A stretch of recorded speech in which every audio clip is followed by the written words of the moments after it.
Hey, what's going on, guys? It's Matthew here. I recently made a video talking about customer acquisition costs and LTV and kind of how to use those numbers to determine your marketing health and just some things you should know about your business in order to make informed decisions about what to do next. One thing I talked about in there was profit margin, and I know my profit margin, so I was able to use the numbers that I know for an example and some of the things I showed in that video. But until I made that video during the preparation, I didn't know exactly what my profit margins were. I always had kind of an idea, but if somebody were to press me and ask me, what's your profit margins on your services you provide?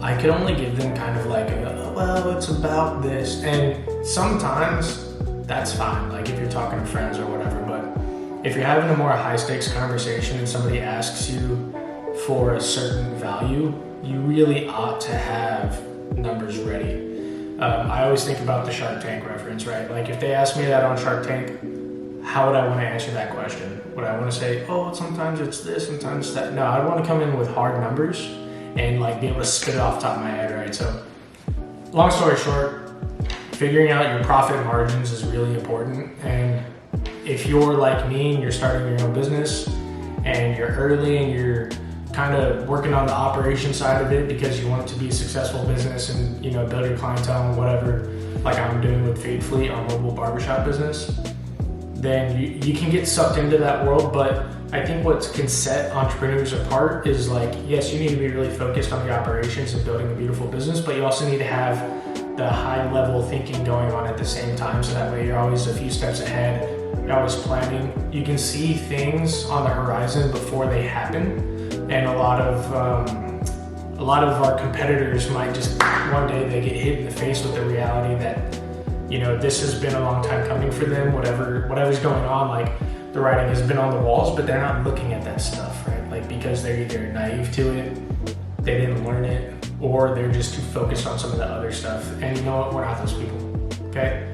We're here today to talk about these things so we can be like well-informed business owners and be successful because of it. So let's talk about profit margin. It's a very simple concept, okay? I'm gonna walk you through like an example of how I calculated mine, apply it to your own situation, but generally speaking, it's very simple.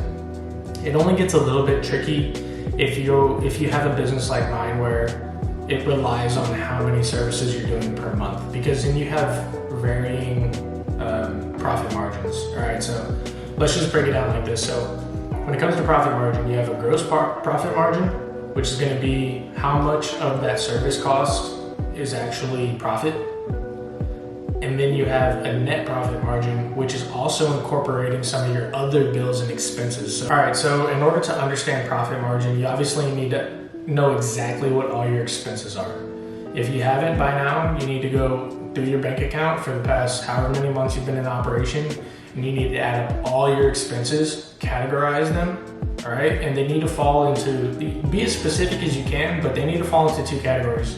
Some that are variable, which means they directly contribute to the service or product that you're providing. So for us, we're a mobile barbershop business, so things like the amount of pay that the barber gets and the amount of gas that we use, those are both variable expenses, because if we have a day with a lot of services, those two numbers are going to be higher. If we have a day with few services, those numbers are going to be lower. So they move along with the service volume.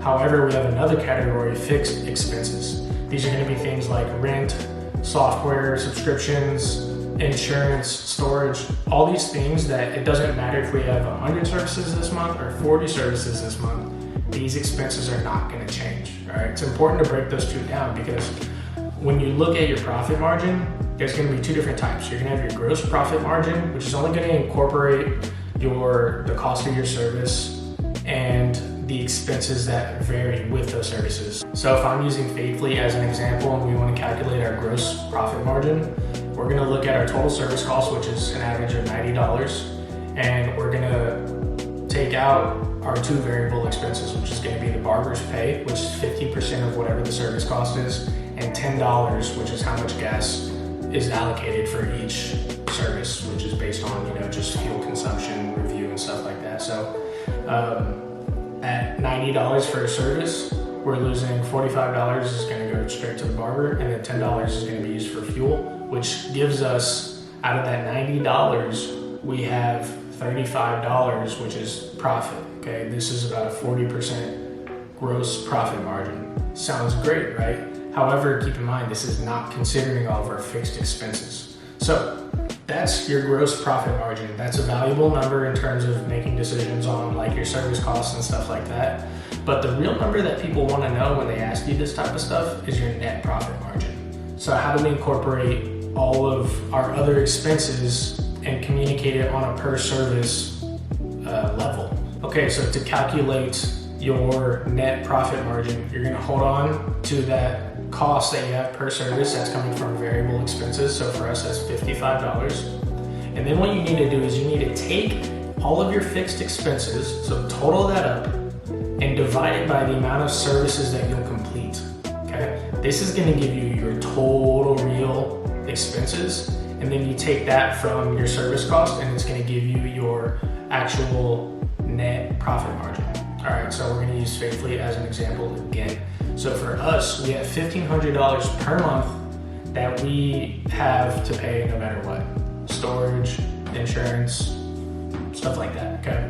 So at $55 in variable expenses, plus $1,500 divided by the amount of services is gonna give us the information that we need to know. Now, if your business is like mine, you can't just say exactly how many services you're gonna do.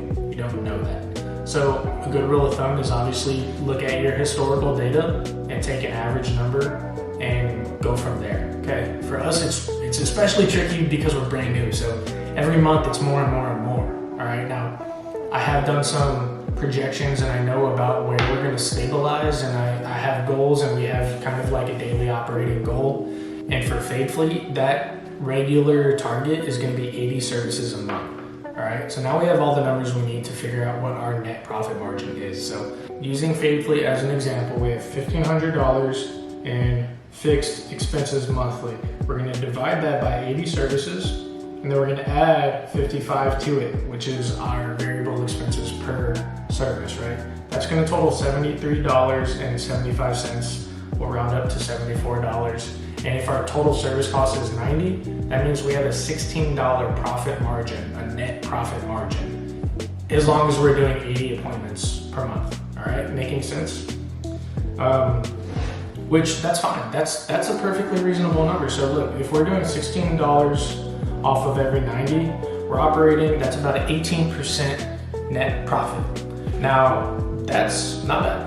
I'm happy with that. Obviously, it could be better, and I have ways and strategies and things that we're gonna do to improve it. But remember, I'm using a realistic number that I expect us to achieve every single month, barring any real issues. So this is kind of like where I expect the business to operate unless we can break through that. So it's important whenever you're talking about these things to, if you're in a business like mine where it's a variable type of answer and somebody asks you what it is and you wanna give them numbers, we're gonna give them 3 numbers, okay? We're gonna tell them, on average, where we typically, like where we can fall, but if we have a breakthrough month, we wanna have a number, and if we have a slow month, we wanna have a number.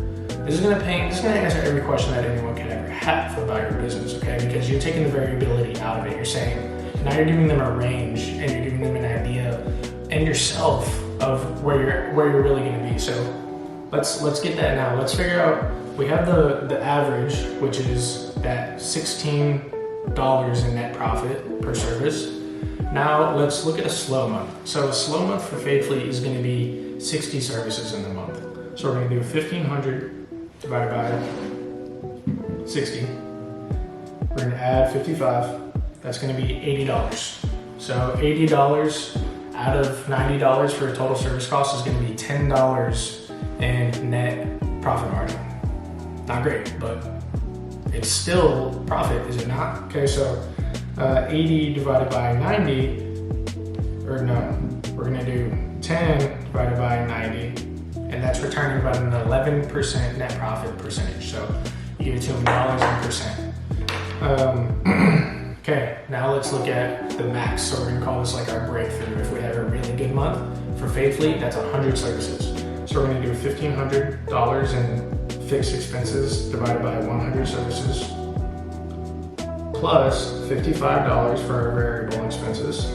That's gonna be $70, okay? So that means at a service cost of $90, we're profiting 20. It's starting to look really nice, right? So $20 out of 90 is a 22%, okay? So you don't just have a random number because it's not that simple for a business model like what we have, but now you can tell somebody, or just tell yourself, or just know this, on a slow month, our profit margin is gonna go down to about 11%. On our average month, that we expect around a 17% profit margin, and if we have a breakthrough month and we hit our goals, then we have a 22% profit margin. Now, that's a very nice tailored answer. If somebody asked me that on Shark Tank, I feel really good about those numbers, and if they question me further, I've got the math. It's gonna be up here, but I've got the math because we got here the right way. We're not just guessing, we're not just saying, oh, it's probably about that. No, we know exactly what it's gonna be, even though it's a variable answer. All right, so that's where we wanna be. We wanna know our business, we wanna know where it can go, because if you were to do this math and you realize, even on my breakthrough month, my profit margins are 5%. You need to take a step back and look at it and say, okay, that's either acceptable if you have a really high, like cost per service, or if you have a more modest, I guess, cost of service, then you're probably in a little bit of trouble. And there's nothing wrong with trouble, it just means you need to adapt, right? The main thing is you can't just keep doing what you're doing, which is why it's important to see these numbers early and figure out how your business is shaping up. Because if you're gonna make changes, and they're gonna be major business model changes like adjusting your service costs or changing your expenses or whatever they might be, you wanna do them before your hands tied and you're doing it out of like necessity of your business not dying, right? So let's be smart, intelligent business owners and know this stuff. Okay, so that's it. We've taken our available data and we've calculated our profit margin. We've split up our expenses from variable and fixed expenses. We've talked about the differences between those two, and we've used them to calculate our gross profit margin and our net profit margin to determine exactly how much of our per service cost is profit based on different variable performance months. So if you have a business like me and you could operate here or you could operate here, you know exactly what that is. In order for us to succeed as business owners and not just be another person who tried something and failed, we have to have these things mastered, all right? We didn't go to school for it, that's fine. No one's teaching us, I guess, except for right now. But the point is like, this is information we need to know if we're gonna be successful. These are the types of things that go into decisions that we're gonna make and ways we can foresee circumstances and plan for the future and make sure that our business is growing the way we want it to. Like, we have to know this stuff, okay? So your challenge is to determine what your net profits are, okay? And if you haven't seen my video about figuring out your CAC costs and determining if you have a healthy or unhealthy CAC to LTV ratio, go watch that, because this is all building together to help us make very important critical decisions with what we're gonna do with our money. Like, we wanna grow this business, but we have to do it in a smart, strategic way, or we're gonna end up like the 99% of people who try and fail, all right? We are not gonna fail. That's why we're here to succeed. So thank you so much for watching, and we'll see you next time.